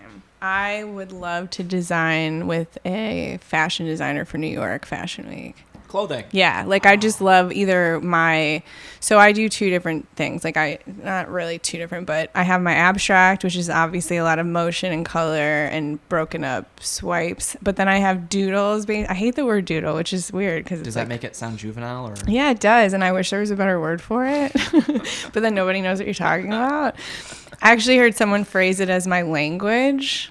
And so I've been using that in conversation because I feel like it's a better sense of branding. Yeah, and it's like more of an experience when I'm talking about it. You're going to look at my piece differently if I tell you this is my language versus branding can be here's my off-putting to some doodles. people. Yeah. And so with my language, that could be a dope That would be dope. piece. Like if you did that on a suit jacket, even if it was one arm. Even on the inside. Yeah, even on the inside. And so I will do it myself, but it's not going to be at the level of where I'd like to take it. Well, once it's a tangible thing and people see it, yeah, like, I want that. Exactly. There's two different ideas I have for my creative goals, like a street side and like a luxury side. Okay. And I remember you telling me this, like someone told you to like separate the two. Yeah, they suggested it, and I was like, of course, in the perfect world, I would just love it to be all the same. But if I'm going to be honest with the marketing and branding, they're two different buyers. Yeah. And so the language that I've created, it's so mindless for me. It's like meditative for me. This is stuff Jason and I would do in like math class. Wow. Like I would just doodle. Like if you look at my high school yearbooks or talk to anybody I was friends with in high school, You would do that? My whole bedroom wall. Oh, so cool. My dad bought me paint. Everything in my room was like shapes and lyrics and doodles. Like I existed like that in my head for as long as I've known. Even when I'm on the phone, anything around me has that on it. Wow. Abstract is different because I take so much more time with it, and I layer and I detail, and like I know what I'm looking for. I don't know what I'm looking for until I see it. Yeah. Like the hardest part of abstract is knowing when to stop. But there is intentionality behind the abstract, right? Yes, okay. Always, yeah. To some that don't get it, it's just like random shit, yes. Right? Like I had a friend yesterday create a piece with wine and ink pigment, and he just knew to stop. Wow. And then I was like, you should create a frame for that. And he did it. And I look at this piece and I'm like, it's nothing like he's ever done before, but he knew when to stop. That's hard. So as someone who's And then OCD, he did it. and are you a perfectionist? It's just, yes. how do you know when Yes. to, how do you know when to stop? It's such a dangerous game because there's a piece on the wall in the studio right now that I should have left 2 months ago. I was obsessed with what it looked like. I kept going, and I fucked it up. What a life lesson though. Why am I working on something that's never going to... Fucked it up that you can't save? I mean, no, I'll always save it. And that's essentially another challenge to myself. So it's never really like done ever. But then like, cause I could go, there's pieces that I look at still and I'm like, oh shit, if I could go back, I would like do this. But that's the beauty. Yeah. That's the beauty of kind of letting it go and knowing that it's going to exist. But at the end of the day, I know it's like you want to impress yourself, but at the end of the day, if it's a commission piece, it's like, if it doesn't happy, really matter. Happy. But I also am like that last one I did, I'm like, I have to at least like it. Cause I did not I hated it. It was eating me up at night, but then now I like it. I look at it and I'm like, damn. I did a piece where I did the buyer, he was like, I have all daughters and I just want no pink, but I like green. And so I was like, all right. And I made him a whole green piece. But I had to do green with the same tone undertones. Okay. And then I had to create movement and highlight and shadow and create depth. And it was hard. And you know what? That piece, I get people who message me about that piece all the time. And I laugh because I'm like, it's something I said I would never do again. And of course, it's the piece that everybody gravitates to. So it's like, you don't really know when it's done, but it's hard. I do get feelings. That is how I know. Okay. It's like, so it's I more will look at it intuition. and I'll just be like, yeah. Okay. Sometimes I won't. I'll turn it around in the studio and I won't look at it. And then I'll flip it around and be like, thank God I didn't touch it. Otherwise, I'll look at it and I'll be like, I could do this. But yeah, I always try to have a new canvas. So if I have to work on 5 things at once. Okay. Yeah, it's hard. So if you come in my... to marinate. Yeah, if you come in my studio, I'm usually in the middle of a circle, or now they're on the walls, and I'll be walking around painting with like the same color, with different pieces. Okay. Yeah. Makes it efficient. Yeah, it makes it efficient, but it makes me not overwork anything. That's true. That's just how it works for me. I'm sure. I mean, there's other people who have to work on one. Multiple galleries at the same time. Yeah, and it gets monotonous, right? Yeah. So you want to break it up. You don't want to make it a chore. And you stare at it for so long, you start seeing whatever you want to see, right, and you over focus on that, and that's life. I've literally learned a lot with how I process my own world, with how I process my art.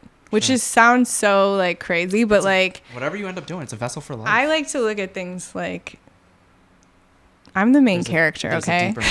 Yeah, like as everyone should be. Everyone should be. And like I always encourage, like anytime I see someone walking down the street with headphones on and they're singing, I'm like, they're the main character, and I love that. Because those are the people who are gonna do what they want to do. They don't care how you respond to it. They're not being disrespectful to you, but they are showing up how they want to show up, and I love that. Right. And it probably took a little bit for them to do that too. It's just so interesting how much this new career has literally saved me, and also it's the reason why I'm like, for the first time in my 35 years on this planet, this is me. Oh, like my friends look at me. I had breakfast with a friend of mine. We've been friends for like 20 years. And she looked at me and she's like, you've always been you. Like you've always been personality you. But she's like, I look at you and I see what you're doing and you're like you. Like this is what you're meant to be. And to have people say that to you, oh my God. Yeah. It's like, it's validating. It's reassuring. It's validating. Yeah, they don't have to say that. It feels good because most people don't see the behind the scenes. Yeah, and that's what I think is really hard. Like I said, I like cry a lot because it's isolating. I'm the only one who cares about me like I do. I have people who support me and love me and will and continue, but they don't need to want it like I do. They don't need to sacrifice. Everyone has their own shit. Yeah, they don't process the day-to-day emotions like I do. And it's very easy for me to get caught up in that and then get down. And then I'll have those moments of great opportunity, and those are amazing. Yeah. But like we were saying earlier, highlights too. I have to be intentional about like when I am in those moments of greatness, I sit back and I clock it.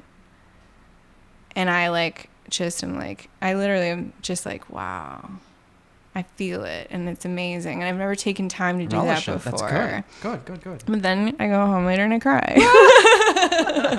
And I'm like, oh my God, nobody understands. It's hard to feel misunderstood. Or it's easy. It may look like I'm very understood. I think I put on a persona. I don't put on a persona. That sounds so terrible because I am very genuine. But of course you have to show up and be business sometimes when you don't feel like being business. But I don't tell people that. No. And so it's on a need to know basis. Yeah, that's what's hard for me is like nobody gets it. But at the same time, MK, I mean, this is why you and I, like, I think vibe well is like there are people that get it, right? And you're meeting these people that get it. So they're out there. Yes, and that's why I love art now. Or at least art in the way that I'm doing it now and like meeting you people. I was going to say you and other people. It does give me hope. Yeah.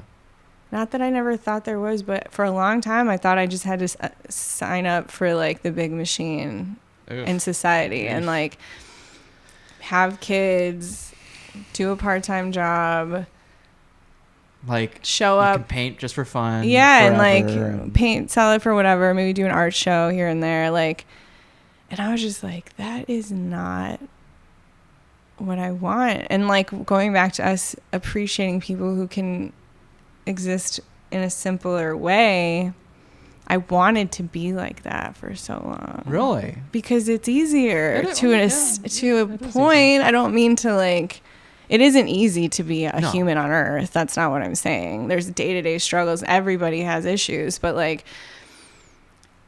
take those issues and then take away health insurance and take away, like, I'm a female. I have to fight for what I want to do. It's more available now. It's 2022, but like for a long time, women weren't respected, and there's still rooms I walk in with older From generations. being a business owner. Yeah, to like I call them red lipstick meetings. Ooh. Like when I wore red lipstick, I had to like get the attention and get what I needed. Call it what you want to call it. That's how I got it done. Like, what else do I do? Nobody's going to do it for me. I've learned that. Mm-hmm. You have to know what you're getting into, know how to get out of it, be as respectful as you can, and just go. Love it. You know? And just do it. I laugh because I'm always like, either like, my friend the other day was like, you don't have to burn it all down to like exist how you want to exist.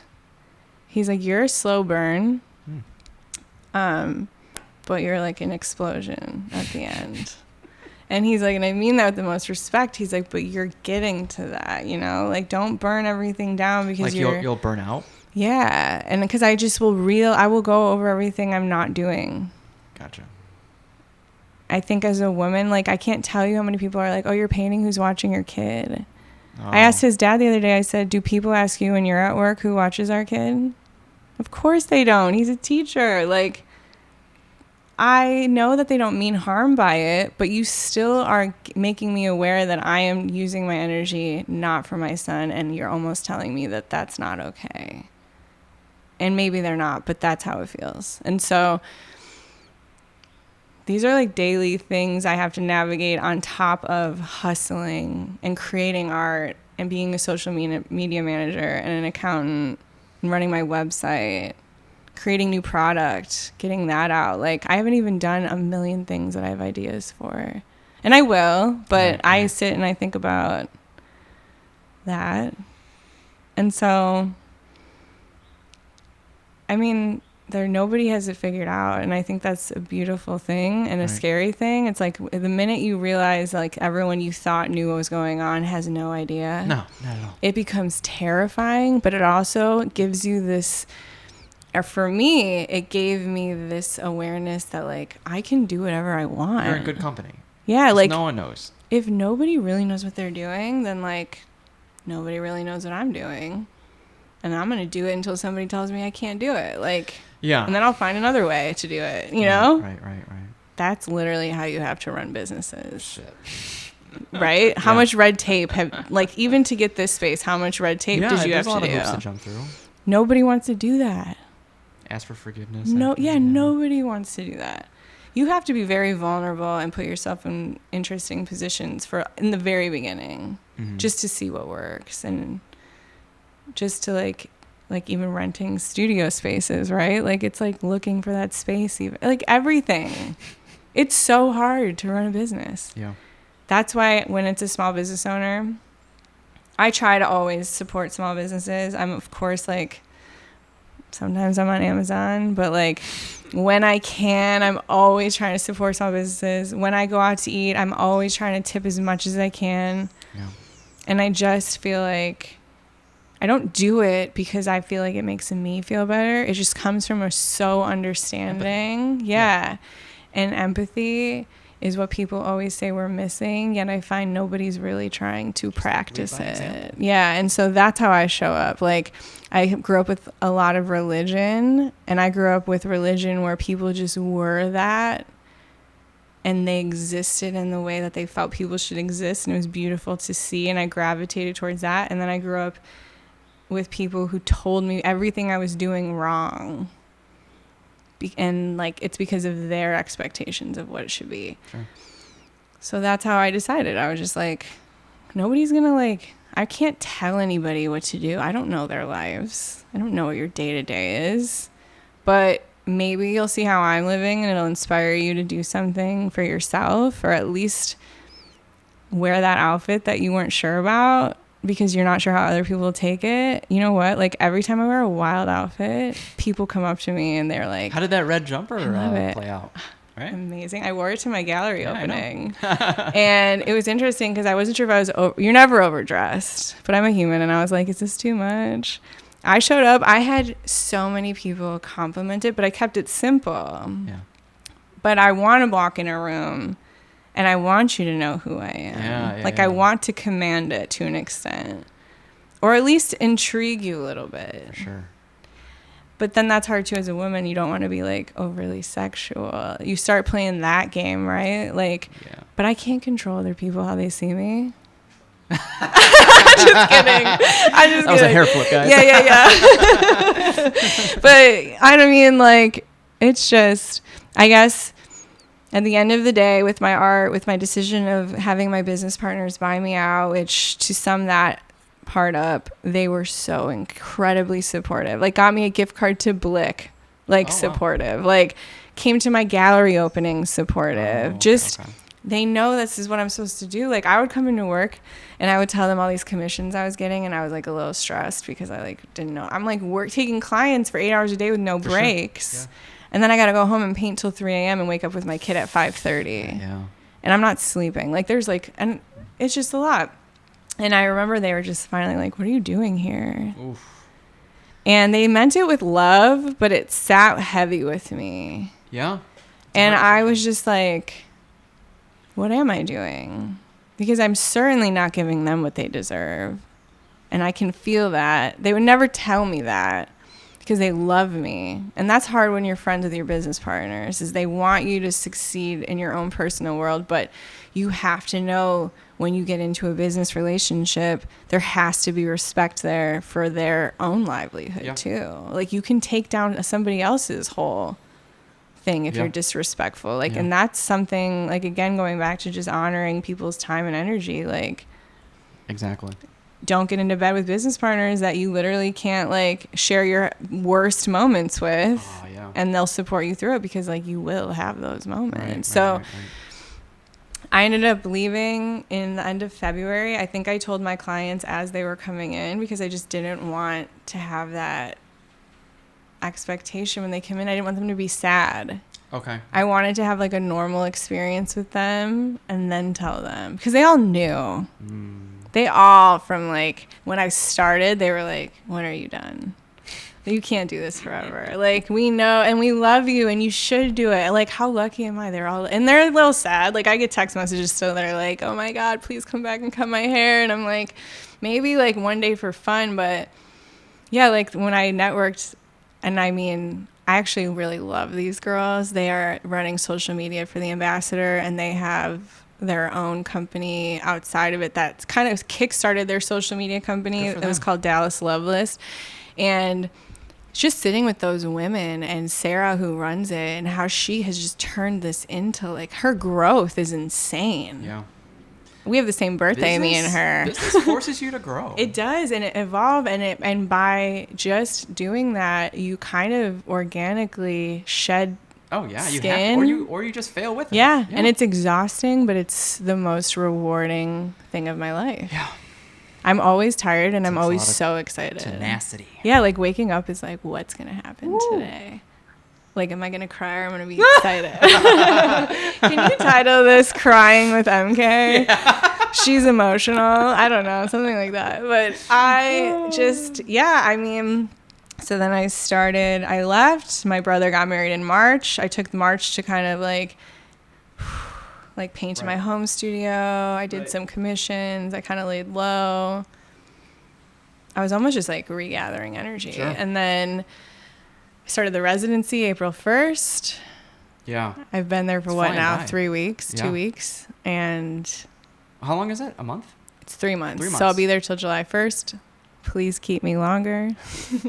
I keep bringing that up to the sales team. I'm like, I am an asset to you, but why should I assume that they think I am? Yeah, you got to earn it. You know, I need to earn it. Yeah. I need to tell you. I mean, I am posting as much as I can for them without expectation. You give to give, right? Yeah, and that's otherwise you're going to resent them if they don't do something in return. And that comes back to us knowing, manipulation-wise, we just don't do that because we as you give to give. Yeah, because we know how that looks like if it goes wrong. And I'm sure you and I have both networked with people that we knew maybe wasn't a good idea, and we did it anyway just to see if we were wrong. And we were wrong. And that's okay. Just that's the lesson there, right? But yeah, I mean, I had my kid, and I swear to God, something happened to me. I got the tattoos I always wanted. That I messaged my tattoo artist, and I was like, I know you just gave me these tattoos because I asked you to. But little did you know, these two on the back of my arm would become what inspired me to do more paintings with me and my back facing it. And then I love what that looks like because there's an air of like unknown of who I am, yet you see my tattoos. And so you know it's like me. And I said, it's also like just so empowering for me outside of that branding, because I always wanted to get him and I never did it because I didn't want to be disrespectful to my family. And I love my family. You can still love them and do your own thing. Exactly. And as soon as I got these tattoos, I swear. And it was like, and I told him that. And I was like, I know maybe you don't need to know this, but I like to always know. And he was appreciative. He's his name is Marky. He's in, oh my God, Midwest Love, but he's up in like Crystal Lake. Sure. So it's like an hour away and I still go. He's so good. But all these little moments of decisions that I either wanted to do forever or I just whatever, like, led me to these opportunities. Absolutely. But I was aware, like I knew you have to kind of have a goal. It's not enough to work hard. You need intentionality, a direction, a goal. And I hate when people say, and I talk about this with my friends who run Good Roots, okay? So they opened up a store in their home during the pandemic, had a brick and mortar in under a year, and their Instagram, I think what they've been open for like maybe a year and a half now, is almost 16K organically. Wow. They didn't even have reels till like a month or two ago. But they know what they're doing. Like the experience you get when you go in there, it's insane. Like I remember going to their house shop and coming back and telling my partner, I was like, this is it. They got it. Like I have not a doubt in my mind that these girls will continue to just flourish because they get it. There's an experience there. There's a good product, brilliant marketing. Lindsay, who runs social media, is like brilliant with how she words things. Ashley is like that back end accounting who just comes from like the corporate world, but has such a understanding of business that like they just figured it out. Yeah. And like they always get called lucky. Oh. And so Oh, I don't know. Maybe. I'm sure guys get called lucky, but it's a little more offensive for some reason when girls get called lucky because it's like, what? We can't get this without it? And that's essentially why we're pissed, because these girls, I've gone in there on a Monday or Tuesday where they're unpacking and the whole store is plants and their kids are there and they're like printing out labels. They're like sweating. Like, no, they're sacrificing time for themselves, their kids, everything. Right. To essentially be able to do whatever they want one day. But like, that's not luck. No. I guess it's an oversimplified way for regular people to understand why they're able to do this and they're not. That's all I can come up with, because otherwise, if you really look at what they're doing, like, that's not luck. That's hard work. That's like knowing business. That's being savvy and like having that it factor, because that is honestly, I think I'm good, but I think what I bring to the table as a person is the reason why I'm good enough to be in places. I agree. My work is good, but it's abstract, it's subjective. No, it's who you are as a person. It's the narrative I've created, or just who I am. Whatever service or product you have is a vessel for people to get to know you as a person. And that's what because I obviously try to figure out what's working and what's not, because I don't have a lot of time and energy. Like, my idea of being rich is being able to do what I want with my own time. Yeah. It's not like a money thing. It's just, well, it is essentially, but it's just, I can create when I want, for who I want, for how much I want. Like, I want to get to that point. Right. That is essentially money, but like the reason my why is just different than like, I don't need all the money in the world. I just need to like be able to be in control of my time. I think that's what people miss a lot, is like life is like experiences, relationships, and really just like finding, or it doesn't have to be, but if you want the most out of it, like find what you love, even if it's a hobby, and just like do it. Yeah. And if something comes from it, go for it. Not many people get to do what they love for their career. Mm-mm. People are, and I get it, we have responsibilities. And some people aren't wired that way either. Yeah. It's hard. Like, that's what we keep saying, right? It's hard, but please just like don't like fall into the trap of being safe because you don't want to go against the grain. Age, you're yeah. certain gender, you're wait. a mom, all that stuff. The right? women who would sit in my chair, Like, and I can't love do them this because I have all. all these things I have Yeah, to be or I'm responsible too for. old. I would look at them and I'd be like, I mean, that is insane. My mother got her second master's at 40. Oh, wow. Started her like second career in her 50s. My dad started a whole new career in his 40s. Like, I've been surrounded by people who just recreate all the time. I'm surrounded by a lot of entrepreneurs in my extended family. A lot of them are men, but still, nonetheless, I've been able to witness hard work and what that looks like if you put the right people together in that work. Yeah. And I also don't ask them for anything, though, because there is kind of this like thing, I feel like, as entrepreneurs, it's like do it yourself. Yeah, and there is something to be said about having a community to help you, but it has to be utilized in the right way. Like, I don't ever want my success to come from someone else, somebody because it just gave me a minute to breathe. I need to be drowning and create something and make $1 million, and then I'll feel like, yeah, that's exactly what I said. I'm like, these last 3 years have been a pressure cooker tender for brisket me. that falls apart. Yeah, but the result is more rewarding. Call it what you want to call it. Maybe I'm a masochist, but it's like skin in the game. Yeah, skin in the game. Yeah. Really just living. Like, I have no regrets about because how I'm existing. existing. You have an empathy for everyone that has skin in the game. Yeah, and a lot of people do. Yeah. And as these generations continue, there's an old way of thinking that's going to be dead. And it's scary for a lot of people. But I look at it as like, I look at these kids on TikTok and their fearlessness of side hustles, their fearlessness of authenticity, of showing up regardless of the narrative, how they feel like they should be respected.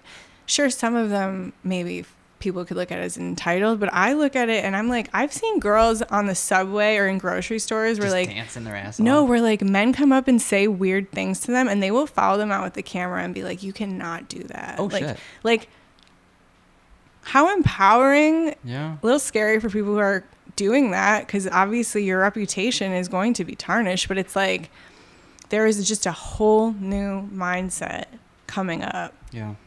And the older generations don't get it, but I look at it and I'm like, we're in the in-between. They get it. We are in the in-between. And I think that's why we beat ourselves up a lot. We were raised with the old way and we're existing with the new. Not really sure what the new way is. You're finding it out. Yeah. Well, and they're ahead of us always. Right. Those kids are the trend. They're not buying my paintings, but they could be my followers, right? So then again, that's like... Yeah. It's hard to figure it all out. You can't figure it all out. You just got to figure out what's working at the moment. That's what I've kind of figured. I agree.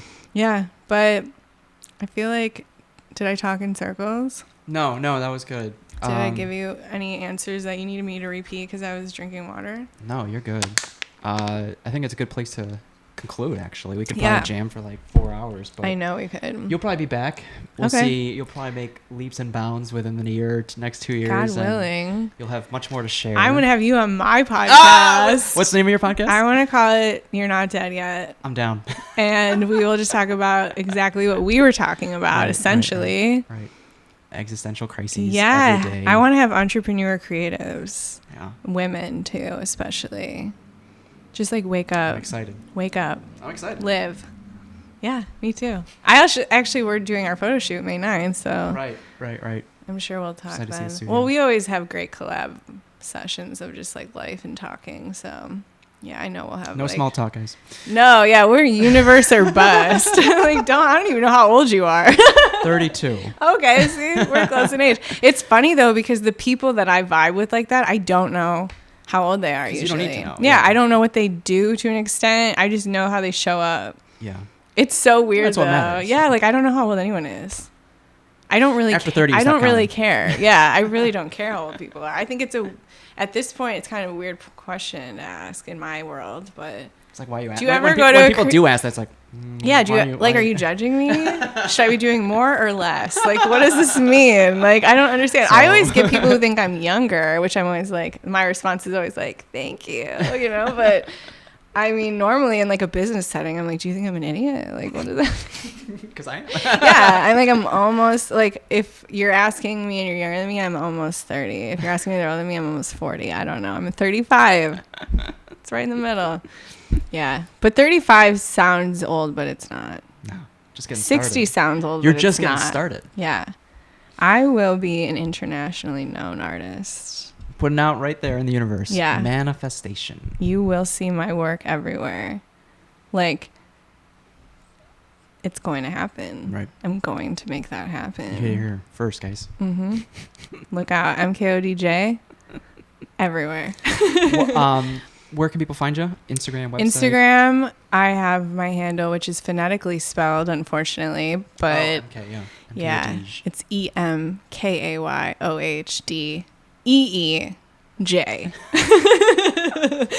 I know, like it's on the wall at Barcheeto, so I can't really change it right now, and it's on all my cards. I think eventually I will. I have another one that I don't really use, but then I have a website, which is mkodj.com.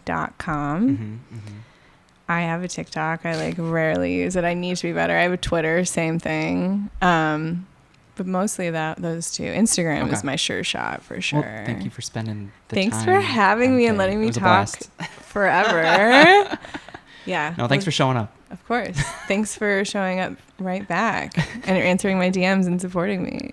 Always. You're an angel. Always and forever. Yeah. Even Victor's if it's international. The best. Everyone listen to this podcast. Tell your friends. Tell your mom's friends. Yeah. So believe it or not, that was 2 hours. Beautiful. I know you got your class. Thank you guys for tuning in. That's you. That's me. I thought someone was walking in. And I was like, what's up?